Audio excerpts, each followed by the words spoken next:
Salut à tous, j'espère que vous allez bien. Alors dans cette vidéo, je suis tout seul. J'ai eu plusieurs demandes et plusieurs questions, et j'ai donc décidé de faire cette vidéo, cet épisode, sur comment connecter votre radio à votre ordinateur et à votre simulateur. Et nous verrons également quelques problématiques qui peuvent survenir, et comment les résoudre. Alors si vous avez bien vu le premier épisode, vous avez probablement acheté une Radiomaster TX16S. Si vous ne l'avez pas encore vu, je mettrai le lien par ici, je vous invite à le regarder. Et si vous avez regardé le deuxième épisode, vous avez probablement choisi le simulateur Velocidrone. Alors on va commencer par configurer la radio. Pareil, j'ai fait toute une série de vidéos sur OpenTX. N'hésitez pas à y faire un tour, même si c'est pour la Taranis, il y a certaines fonctions qui risquent de vous intéresser. J'ai également une série de vidéos sur la Radiomaster TX16S. Pareil, je mettrai tous les liens dans la vidéo. Alors pour ma part, je suis avec la Tango 2 et je vais d'abord créer un nouveau modèle. Pour faire ça, je vais maintenir la molette appuyée et je vais choisir Model Select, maintenir le bouton et je vais choisir Create Model. Alors là, vous avez le choix entre un avion, une aile delta et un multirotor. Je sais que sur la Radiomaster, il n'y a pas multi qui est disponible, donc je vais créer un modèle en utilisant Plane pour que vous voyez un peu comment faire. Il va d'abord vous demander est-ce que ça possède un moteur. Vous allez dire oui, Channel 1. Il faut pousser sur Page. Est-ce que ça possède des ailerons? Oui, Channel 2. Page. Est-ce que ça a des flaps? Non. Air brakes? Non. Et ensuite, Channel 3, Elevator, et Channel 4, Rudder. Page. Donc là, il vous propose une configuration de base en TR, L, R, LV. Et si vous vous demandez ce que c'est, Throttle, c'est le throttle, c'est les gaz en français. Aileron, c'est le roll ou le roulis en français. Elevator, c'est le pitch ou tangage. Et enfin, Rudder, c'est le yaw ou le lacet. L'ordre des voix qu'il vous propose, T-A-E-R, c'est l'ordre de base de groupe Spectrum et groupe NER. Si vous le souhaitez, vous pouvez également les régler en AETR, c'est la configuration de base dans Betaflight. Mais pour l'instant, ça n'a pas vraiment d'importance. C'est une question de préférence. Alors, Enter Long to Continue. Donc j'appuie longtemps sur Enter. Voilà, j'ai mon modèle. Ensuite, je vais connecter mon port USB. Et là, la radio va me demander Joystick, Agent ou Storage. Alors, Storage, c'est pour accéder aux fichiers de la carte SD. Agent, c'est pour mettre le firmware à jour. Et on va choisir Joystick. Ensuite, vous allez aller dans l'application Velocidrone et lancer Velocidrone. Vous allez dans Contrôleur. Donc là, magnifique, mon contrôleur est déjà assigné. Alors, l'axe des throttles, il est bon.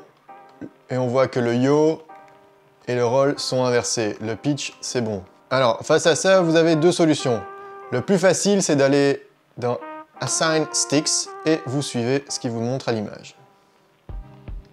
Center Sticks, tac, Follow, on suit les mouvements, Pitch, on centre, Move Roll Stick, Move Pitch, Move Yaw, Move Throttle, voilà. Et là, magnifique, les axes correspondent bien. Et voilà, vous êtes bon. Alors j'ai souvent eu la blague où la radio n'est pas reconnue du premier coup par Velocidrone. Pour ça, pas de panique. Vous ouvrez l'application, vous débranchez la radio, vous la rebranchez.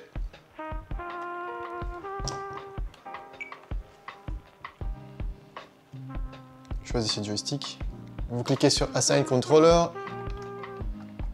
Et bam, il la retrouve. Pour les utilisateurs de macOS, il se peut qu'ils refusent de vous ouvrir l'application la première fois. Et là, je sens qu'il y a tous les fanboys de Windows qui vont jubiler, mais ne vous inquiétez pas, on a du bug sous Windows qui arrive par la suite. Donc pour débloquer l'application la première fois, il y a une petite manip à faire. S'il refuse de l'ouvrir, vous devez aller dans Applications, dans le dossier Velocidrone. Là, vous allez trouver launcher.app. Vous allez faire un clic droit et afficher le contenu du paquet. Ensuite, vous allez aller dans Contents, macOS, et là, vous aurez le fichier Launcher. Alors chez moi, c'est déjà un exécutable, mais la première fois, il se peut qu'il apparaisse comme un fichier texte. Pour débloquer ça, vous devez aller dans le terminal. Et là, vous allez taper chmod espace plus x espace et vous allez faire un drag and drop de Launcher. Pac. Vous allez appuyer sur Enter. Éventuellement, il va vous demander votre mot de passe et il va rendre le Launcher exécutable. Ensuite, s'il vous pose toujours problème, vous devrez aller dans la petite pomme, préférences système, sécurité, confidentialité. Vous devez cocher application, App Store et développeur identifié et vous aurez un petit message. Voulez-vous ouvrir Velocidrone Launcher?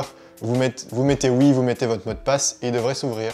Donc là, nous avons vu le cas macOS et Velocidrone. Maintenant, nous allons passer sous Windows et on va voir comment débugger la radio qui n'est pas reconnue par le système et le cas d'un simulateur où on ne peut pas assigner les voix dans le simulateur et on va devoir trifouiller dans la radio. C'est parti, à tout de suite.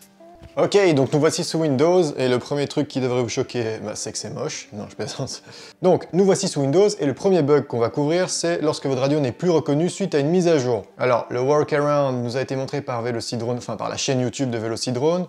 Donc, vous allez devoir aller dans les paramètres, dans périphérique et imprimante. Et donc là, vous voyez ma radio, TBS Joysticks. Et alors, si lorsque vous allez dans paramètres des contrôleurs de jeu, vous n'avez rien, il faut aller changer le driver dans gestionnaire de périphérique. Donc, vous allez aller dans gestionnaire de périphérique, et là, vous aurez un truc qui s'appelle libusb-windows 32 device, en dessous duquel vous allez avoir better_usb_hs. Vous allez faire clic droit sur le better, cliquez sur propriété, vous allez aller dans pilote et vous allez cliquer sur restaurer le pilote. Là, vous allez choisir, car la version précédente fonctionnait mieux, vous cliquez sur oui. Et là, normalement, votre radio devrait de nouveau s'afficher comme un périphérique USB composite. Alors, si votre problème n'est pas dû à une mise à jour, mais tout simplement votre radio n'est plus reconnue de manière random, vous pouvez toujours essayer de réinstaller le pilote. Donc pour faire ça, vous allez aller dans périphérique et imprimante, vous faites un clic droit, propriété, matériel, contrôleur de jeu HID, vous allez cliquer sur propriété, modifier les paramètres, pilote, mettre à jour le pilote, parcourir mon ordinateur à la recherche du logiciel de pilote, choisir parmi une liste de pilotes disponibles sur mon ordinateur.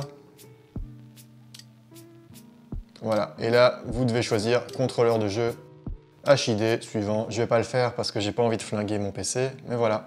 Alors maintenant, il se peut que dans certains simulateurs, vous n'ayez pas la possibilité d'attribuer les channels et de régler les voix. Et pour démontrer ça, je vais prendre Real Drone Simulator. Et de base, vous pouvez voir ici que le throttle fonctionne, mais si je fais du roll, ça fait du yaw, et si je fais du yaw, ça fait du roll.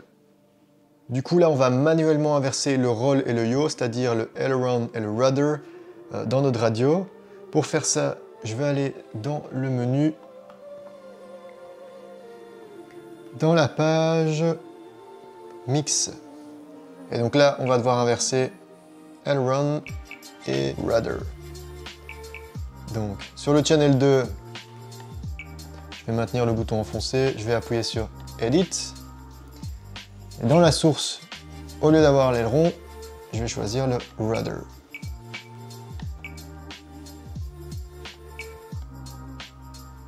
Et sur le channel 4, pareil, au lieu d'avoir le rudder, je vais choisir aileron.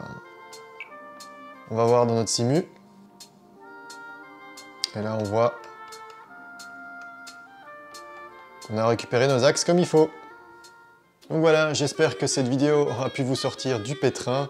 Si vous avez plusieurs simulateurs et qui sont un peu capricieux, n'hésitez pas à vous créer un modèle différent par simulateur. Dans les prochaines vidéos, nous traiterons de la nouvelle législation concernant les drones et de quel premier drone acheter. Et comme d'hab, je sais qu'on se répète, mais si vous avez aimé la vidéo, n'hésitez pas à lui taper un petit pouce, à vous abonner à la chaîne et activer la petite cloche de notification pour ne pas louper les vidéos suivantes. Il ne vous reste plus qu'à tuer votre simulateur et moi je vous dis à la prochaine.